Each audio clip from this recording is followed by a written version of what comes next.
Good morning to my fellow Nuffield scholars, investors and distinguished guests. What an honour it is to stand here before you today as a presenting scholar, and the opening one at that. First, a heartfelt thank you to my sponsor, the Yulgilbar Foundation, with a rich history in family business, agriculture and change.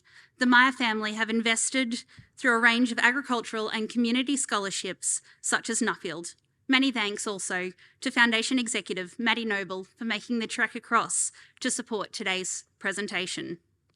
Thank you also to my fiancé Pat, family, work and colleagues for their amazing support while I journeyed across the world. They allowed me a safe space to dream, scheme, and synthesise the whirlwind of ideas and emotions that the Nuffield journey presents you with. My journey. As Andrew mentioned, I'm a generational grazier from Central Queensland, where my family have cattle breeding properties, and from there I forged a 9-year career in processing, with a focus on production, sales, and scaling a branded beef business. This role took me beyond the farm gate to international markets and industry stages. This journey also included from concept to commissioning an on-farm abattoir. On the weekends, my fiancé and I began trading cattle on agistment under the trading name Catalyst Grazing. These compounding returns allowed us to independently purchase our first farm and allowed us to diversify into hay production. In September 2019, when we were awarded our Nuffield Scholarships, nobody could have foreseen the twists and turns our markets, ways of doing business, and everyday lives could have taken. While COVID-19 was an anomaly, change and chaos is not. Change is the only constant. There will always be a COVID. The Nuffield journey has taught me the importance of being humble and curious in the face of this change. There is an old story about an alcoholic father with 2 sons. One grew up to also be an alcoholic and committed a range of crimes. The other built loving relationships with his family and a successful business. When interviewed years later on why they are where they are, they both shared the same response. I watched my father growing up. How could I be any different? With that priming perspective, let's look at a few key ways that change may present itself.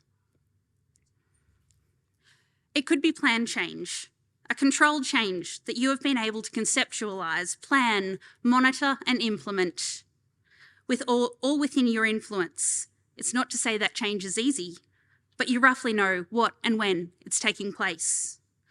Alternatively, there is reactive change.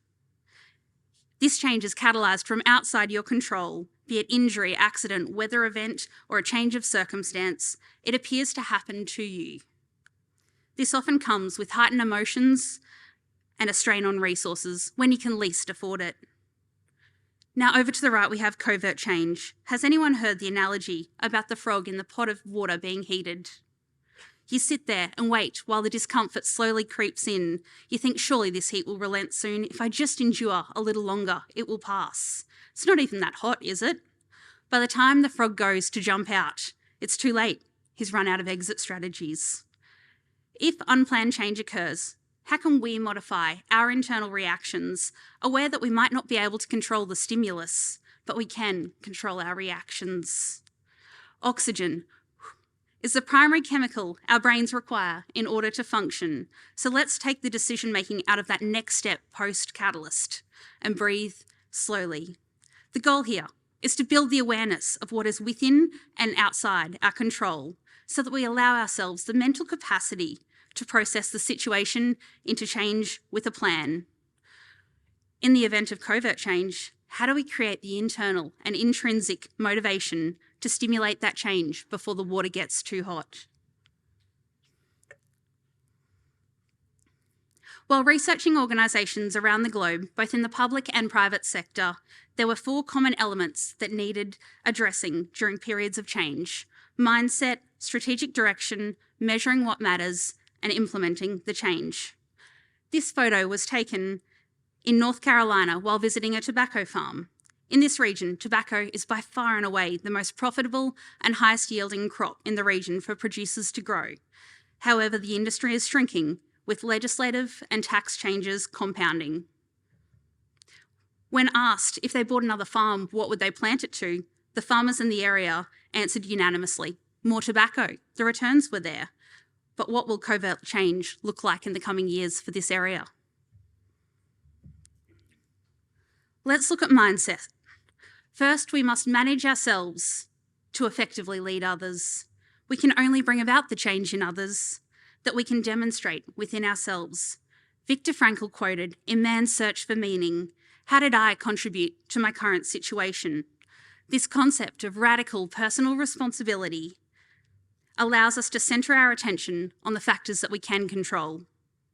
The question gives us the mental freedom to cut through all the stories, paradigm and ego around why we are where we are and whose fault it might be.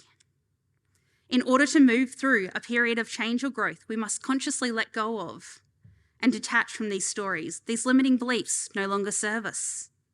This leads us into the concept of detachment. Alan Parker, a leading neuroscientist and linguist and negotiator, inspired the topic.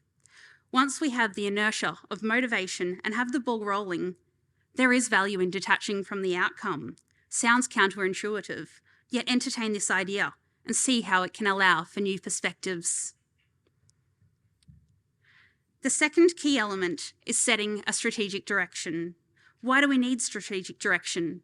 Because the tools, such as strategic vision, values, and long-term goals, are effective exercises to clarify and communicate the direction the organisation is heading with its stakeholders. During this process, we need to define what we do, why we do it, and how we go about business. This process requires two key dynamics that can be challenging to align: a strong leadership combined with stakeholder buy-in. There must be a source of catalysing energy to ignite this process, but with equal importance, the capacity must exist for stakeholders to have ownership and mental investment in the change process. In your organisation, there is often a strong focus on the leadership element, but in a family business dynamic, it is equally important to be a team member supporting the change. Can you follow a change process as well as lead one? Now let's look at measuring what matters. If we reduce our business down to its numerical essence, it's the financial numbers that matter. These measures are objective. The areas we have identified to drill down on, if the numbers are not delivering the results required, include some hard-hitting questions such as, can my production business afford my land asset? How does my relative gross margin of the business unit look? Do I need to improve turnover or stack enterprises?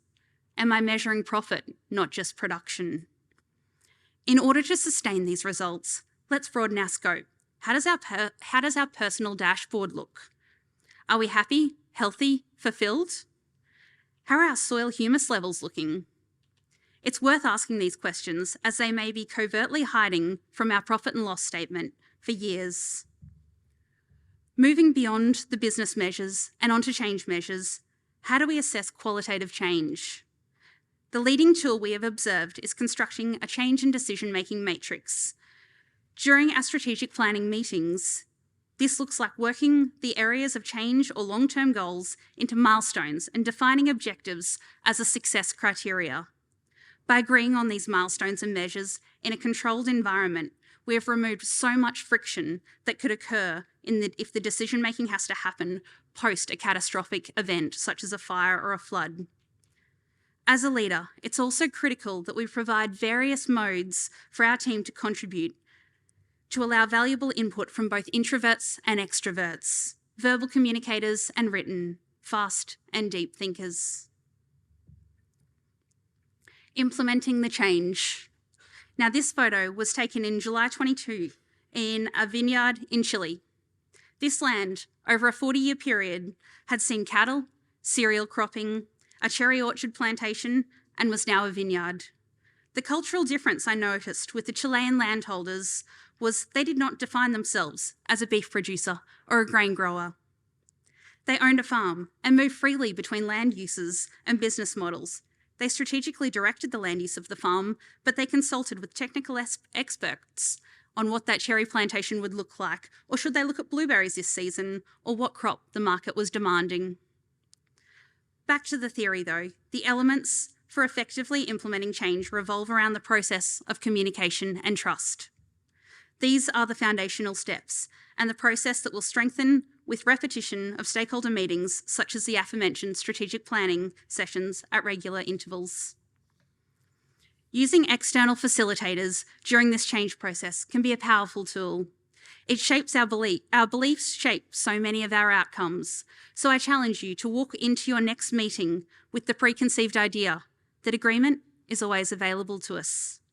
This leads into one of the greatest changes every agricultural asset will go through: succession. This photo shows myself with my 5 younger siblings who are now aged 20 down to 11 years old. With 95% of Australian agricultural assets by volume being family owned, this is a great change coming at each and every one of us. And there is a double-edged sword in 2023. We have an ageing farming population, according to census, along with an increased cost of retirement. Do the generations before you in your family farming business have their cost of retirement factored into the succession plan? When interviewing families on their succession journey, the common downfalls were common: communication and trust breakdowns. How can we prepare ourselves and our business for the change? Let's plan, not react or wait for that water to start boiling. The importance of implementing these strategic meetings at an early stage, it allows us to build the repetitions of effective communication and trust in the process before we're playing for sheep stations, so to speak. By practicing communication and building trust, it demonstrates competence at a technical and management phase of the business. We build this capacity, and that becomes the strategic level. These discussions should address topics such as asset protection, wealth, and also relationship protection. So, as we move into a bumper program for the 2023 Nuffield Conference, I implore you to ask yourself the following questions. Where are you limiting yourself? Is it time constraint and a need to delegate? Is it your risk appetite? Or is it your paradigms? As a leader in your business, have you facilitated and set the strategic direction? Do you have the necessary parties invested in your journey? How can you be a better follower within your organisation? Are you measuring what matters? Can your production business afford your land asset? And where can you improve trust and communication within your family and business? Thank you.